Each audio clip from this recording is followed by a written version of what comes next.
Hello there everybody, it's Swacer back today, and this video is going to be our breakdown for Episode 9 of Star Wars The Bad Batch. But more importantly, I'm also going to go in depth into a lot of the revelations that came out of this most recent episode, and I'm going to be giving you guys my prediction for the rest of this series. So there's going to be a lot of theorizing in the second half of this video. Also, of course, spoiler warning, if you've not seen Episode 9 of Star Wars The Bad Batch, there's going to be spoilers in this video. But without further ado, let's get to it. 3, 2, 1.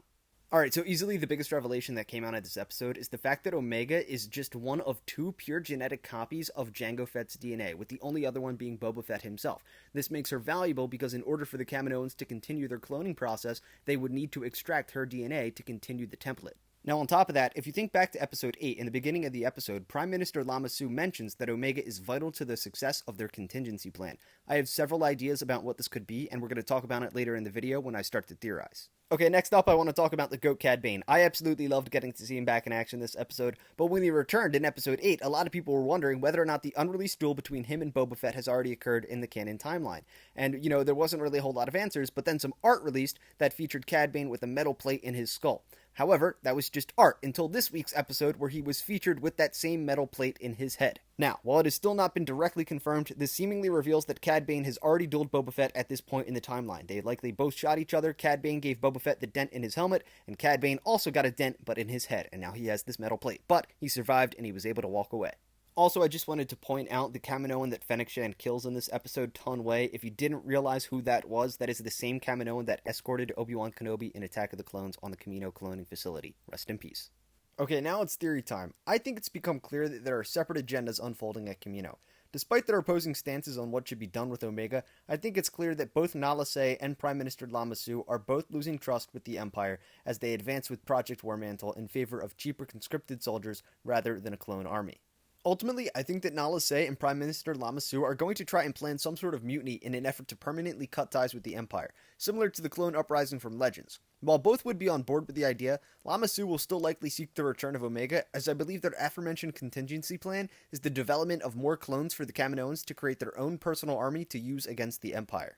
So I think Omega will be captured again and successfully taken back to Kamino in order to continue the production of the Jango Fett clones.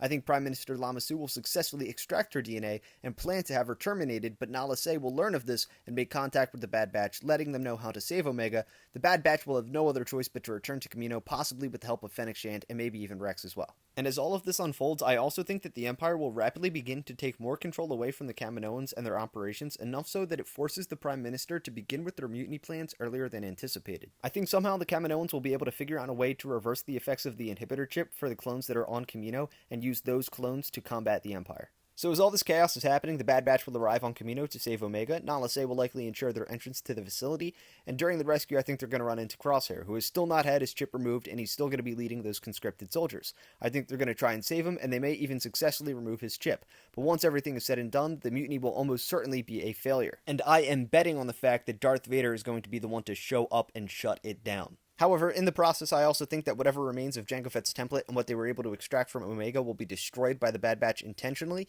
so that nobody else can produce any more clones. While they're escaping, I think Crosshair at least will sacrifice himself to save the Bad Batch and Omega. However, I would also not rule out the potential casualties of other members of the Bad Batch. After the insurrection, I think Nala Se and Prime Minister Lama Su will likely be executed for treason. The Empire will utilize whatever clones remain, but the destruction of Jango Fett's template will be the final reason for them to ultimately abandon the use of a clone army and instead continue with the conscripted soldiers under Project Warmantle.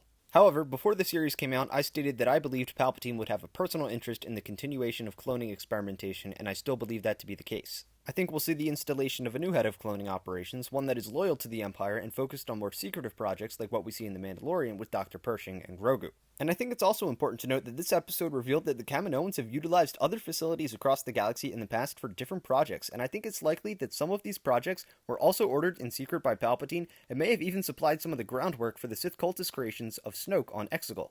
So that was my long-winded prediction/theory for where I believe that this show is headed, but please don't take any of this as facts or get your hopes up. I really enjoyed making this video, and I really hope you enjoyed watching, but this is still just purely speculation. Overall, I've really been loving The Bad Batch. It's just such a fun show. I'd probably give the last episode a 9 out of 10. I can't wait to see if any of my predictions come true or not. I'm sure I'll love whatever's in store either way. As always, thank you guys so much for watching. Stay tuned for more Star Wars content. Let me know what you thought about the latest episode and the show overall in the comments, and may the Force be with you all, always.